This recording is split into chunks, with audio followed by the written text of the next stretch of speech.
Va-t-on finir par mettre la main sur ces dizaines de kilos de viande polonaise frauduleusement abattues et qui sont quelque part perdues en France? Des grossistes, des boucheries et des restaurants en Ile-de-France, dans le Loiret et en Ille-et-Vilaine ont reçu quelques lots de cette viande de bœuf.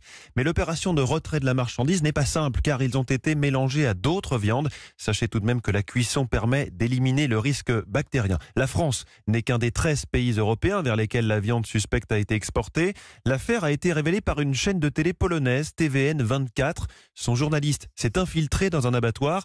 Notre envoyé spécial en Pologne, Hélène Terzian, a pu le rencontrer pour Europe 1 à Varsovie. Les images de vaches qui semblent à l'agonie, c'est lui qui les a révélées avec une caméra cachée. Vous voyez, c'est ça, les vaches traînées dans l'abattoir par les pattes, les cornes, la tête.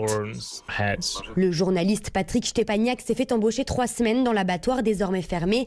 Il raconte comment, la nuit, l'abattage des animaux échappe à tout contrôle sanitaire. Le vétérinaire doit vérifier toutes les vaches, avant, pendant et après abattage. Et il n'était jamais là, on le voyait juste le matin, il regardait la tête des vaches, c'est tout.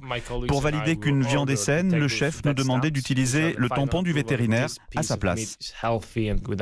Un cas isolé, dit le ministre polonais de l'Agriculture. Ce documentaire pointe pourtant un trafic de vaches malades. Au lieu de payer pour les euthanasier, les éleveurs s'en débarrassent en les bradant aux abattoirs qui augmentent alors leur profit. Une pratique qui horrifie Marta Grigorczek d'une ONG de bien-être animal. On ne s'attendait pas à un tel niveau de maltraitance.